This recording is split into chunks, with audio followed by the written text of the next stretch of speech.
성경에 보면 하나님께서 이 세상을 심판하실 때 현재 일어날 심판에 대하여 앞으로 올 마지막 심판과 연결해 자주 언급하고 있는 것을 찾아볼 수가 있습니다.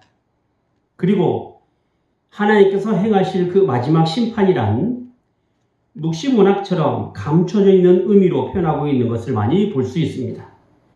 요한계시록이나 우리가 지금 배우고 있는 이사야서나 혹은 다니엘서와 같이 구약에 나타난 그 여러 하나님의 심판에 대한 표현이 그러합니다. 그러다 보니 마지막에 임할 하나님의 심판이 환상적이거나 때로는 추상적으로 표현하게 되었고, 더구나 유대 문헌에 나타나는 상징적인 그 표현 방식이 하나님의 심판에 대한 표현으로 사용되다 보니까 실제로 일어날 일에 대한 해석의 여지가 분명히 남게 됩니다. 예를 들면 7이나 12와 같은 숫자에 대한 그 표현 방식이나 혹은 전쟁과 관련된 나라와 그 인물에 대한 표현이 다분히 상징적인 의미를 담고 있기도 합니다. 그래서 이런 상징적인 표현을 직접적으로 대입해서 해석할 수 없는 문제가 발생하기도 하죠. 물론 하나님 마지막에 임할 그 하나님의 심판은 우리가 상상할 수 없을 만큼 심판으로 나타나게 될 것입니다. 왜냐하면 세상 마지막에 나타날 하나님의 심판은 전 우주적인 심판이 될 것이기 때문입니다. 하지만 이러한 하나님의 심판을 우리가 제대로 이해하기 위해서는 성경에 나타난 표현 방식에 대한 선지식이 있어야 합니다. 그래서 하나님께서 말씀을 통해서 이 세상을 향한 하나님의 심판이 과연 어떤 성격을 가지고 있는 것인가를 알아가야 할 것입니다. 너무 문자적으로 해석하게 되면 잘못된 종말론에 빠질 위험이 있습니다. 성경은 성경으로 해석해야 된다라는 말처럼 심판에 대한 이해는 성경 전반에 걸쳐서 해석되고 이해되어야 합니다. 어느 한 부분만을 강조하다 보면 성경을 왜곡하기가 쉽습니다. 올바른 성경적 관점은 한쪽에 치우치지 않고 전체를 아우를 수 있는 균형을 가진 이해가 필요합니다. 우리가 교회를 통하여 하나님의 말씀을 듣게 되는 것도 균형적인 성경 이해를 돕기 위함도 분명히 있습니다. 자, 우리가 이사야서를 배우면서 1장부터 시작하여 12장까지는 이스라엘을 향한 하나님의 심판, 정확하게 말하자면 남유다를 향한 하나님의 심판에 대하여 언급하였습니다.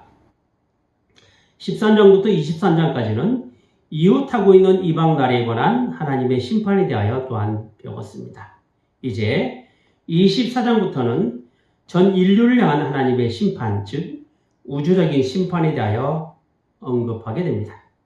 그리고 이러한 하나님의 심판은 그 표현 방식이 대체로 상징적인 의미를 담고 있습니다. 따라서 선지서 혹은 예언서라고 할 수 있는 이 이사야서는 다가올 종말에 나타날 하나님의 심판이 개인적 죄와 더불어 사회에 만연한 죄에 대한 하나님의 징계가 있다라는 사실을 선지자의 입을 통하여 전하고 있는 것이죠. 이스라엘과 인접하고 있는 나라와 그리고 이스라엘, 더 나아가 우리들에게 과연 전 세계적으로 내리실 그 하나님의 심판에 대하여 어떤 생각을 가져야 할 것인가를 오늘 본문을 통해서 우리가 알아가야 할 것입니다. 자, 우선 세상을 심판하시겠다라는 하나님의 말씀을 함께 들어보시기 바랍니다. 1절부터 3절 말씀이죠. 여호와께서 땅을 공허하게 하시며 황무하게 하시며 뒤집어 엎으시고 그 거미를 흩으시리니 백성과 제사장이 일반일 것이며 종과 상전이 일반일 것이며 피자와 가무가 일반일 것이며 사는 자와 파는 자가 일반일 것이며 체급하는 자와 채용하는 자가 일반일 것이며 이자를 받는 자와 이자를 대는 자가 일반일 것이라. 땅이 온전히 공허하게 되고 온전히 황무하게 되리라. 여호와께서 이 말씀을 하셨느니라. 하나님께서 행하실 우주적인 심판은 대초에 이 세상을 아름답게 지으시기 이전의 상태로 가게 하신다라는 것입니다. 여기 땅을 공허하게 한다라는 말이나 아무것도 없는 그런 황무하는 상태로 가게 된다라는 말에 갖는 의미가 바로 그렇지요. 노아 홍수 사건에도 사람의 죄악이 세상에 넘쳤습니다. 마음의 생각과 계획이 항상 악하다라는 사실을 아신 그 하나님께서 행하셨던 그 심판의 모습이 어떠했습니까? 그것은 바로 땅에 있는 모든 것을 쓸어버리는 것 아니었습니까? 그야말로 모든 것을 쓸어버리시고 바꿔버리시는 하나님의 심판이 되는 것이죠. 그리고 그 심판의 대상은 구별이 없습니다. 백성이나 제사장이나 종이나 상전이나 사는 자나 파는 자나 빌려주는 자나 빌리는 사람이나 이자를 받는 사람이나 이자를 내는 사람이나 똑같이 당하게 되는 것입니다. 어떤 누구도 제외될 수 없는 하나님의 심판은 하나님께서 만드신 이 세상의 질서가 완전히 무너지고 아무것도 남지 않는 모습이 되는 것이죠. 이스라엘을 향하여 세상 마지막 심판을 선언하시는 그 하나님의 말씀은 마지막 날에 행하실 그 하나님의 심판이 이렇게 이 세상의 모든 것이 사라지는 상태가 된다라는 사실을 분명히 이야기하고 있는 것입니다. 여러분, 자연의 아름다움은 자연의 질서가 조화롭게 이루어가기 때문에 아름다운 것입니다. 그리고 인류 역사가 이루어놓은 유산들로 모든 인류가 살아갈 수가 있는 것이죠. 그런데 그 모든 것이 사라진 하나님의 심판 때는 모든 피조물이 어떨까요? 슬퍼할 것입니다. 쇠약해져 갈 것입니다. 높은 사람도 쇠약해질 것이고 땅도 더러워지게 될 것입니다. 왜 이렇게 이 세상은 하나님의 심판을 받아야만 하는 것일까요? 왜 재앙으로 인하여 온 세계가 슬퍼하고 쇠약해지고 더러워져야만 할까요? 본문 5절 중간부터 보면 그 이유에 대하여 분명한 답을 이렇게 말씀하고 있습니다. 이는 그들이 율법을 범하며 율법을 어기며 율례를 어기며 영원한 언약을 파하였음이니라. 이 세상을 향한 하나님의 심판은 세상이 하나님의 율법과 율례와 언약을 어겼기 때문이라고 말씀하고 있는 것입니다.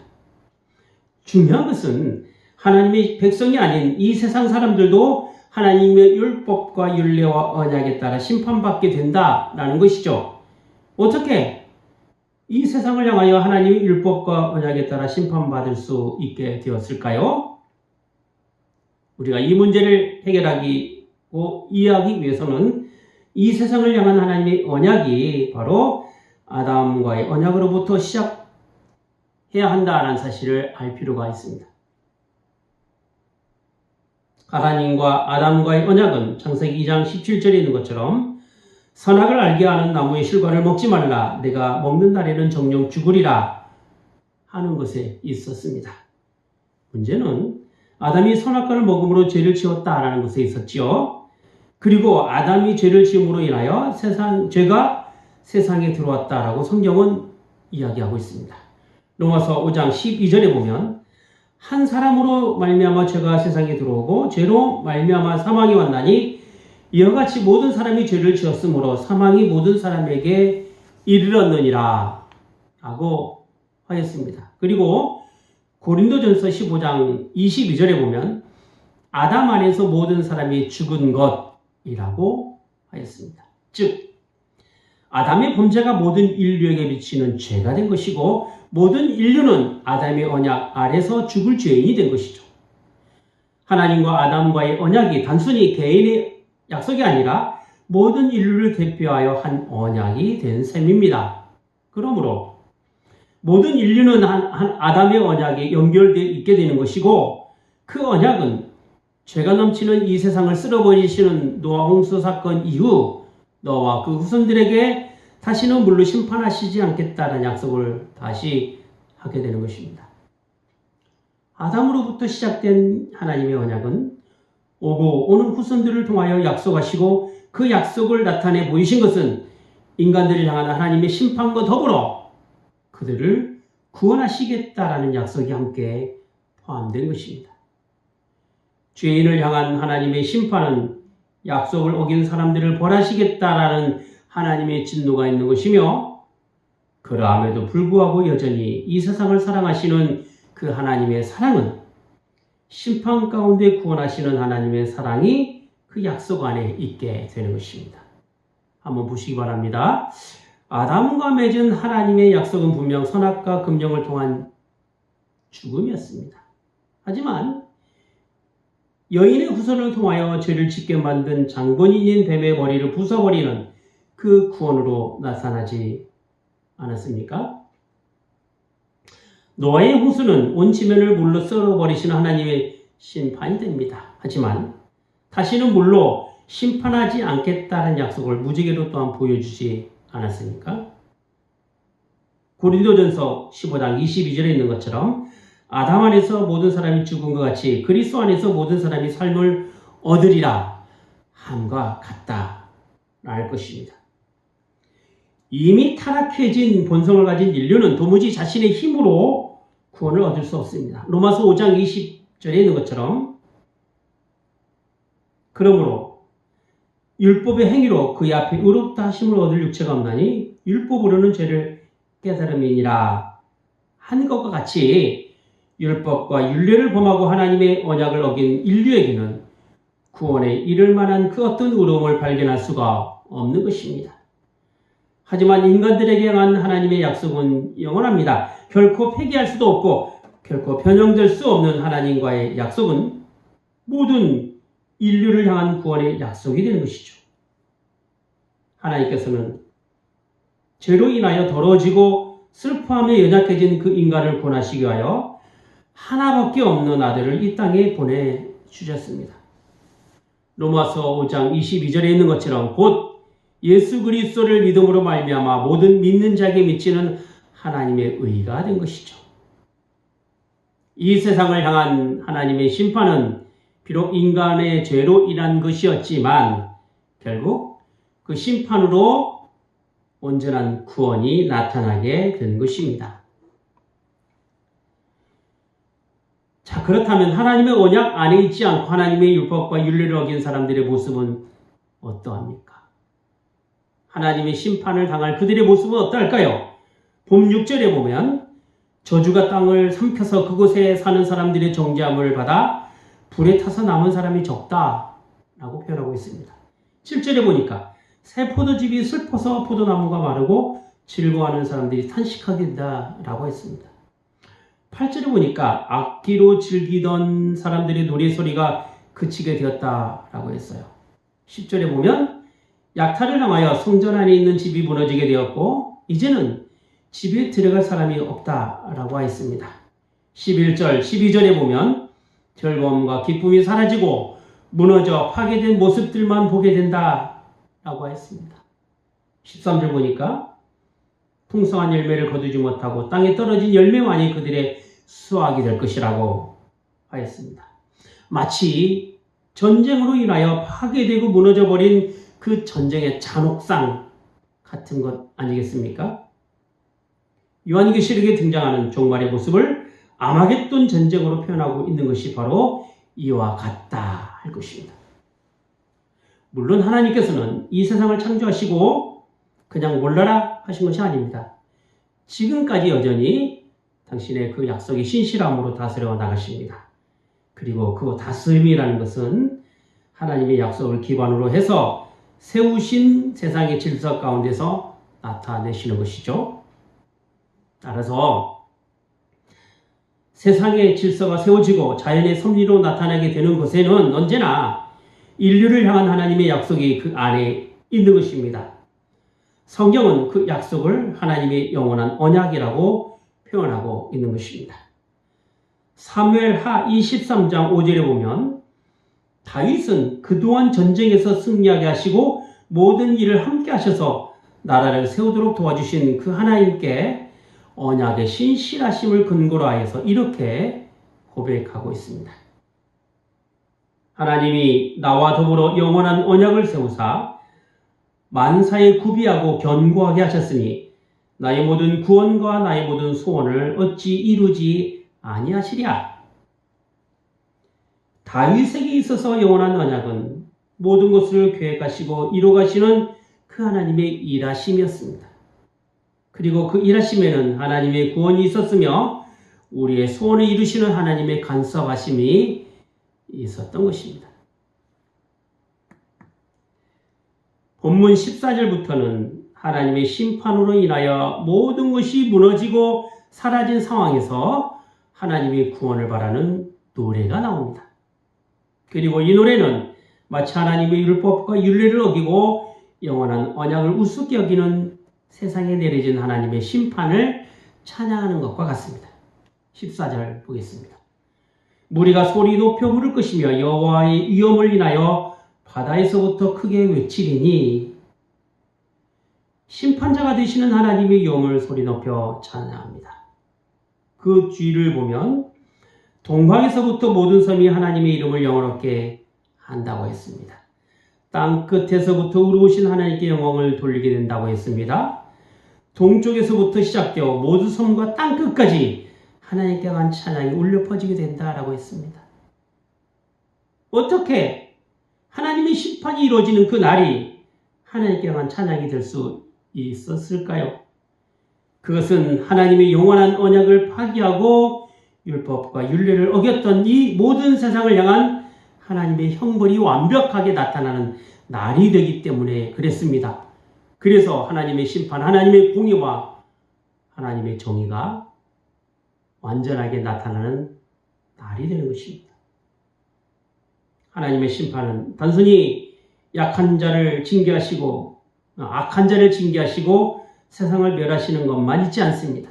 하나님의 심판은 참 좋았다라고 하신 이 세상이 죄로 인하여 무질서해지고 망가져버린 그 모습을 다시 회복시키시는 하나님의 구원이 되기도 합니다.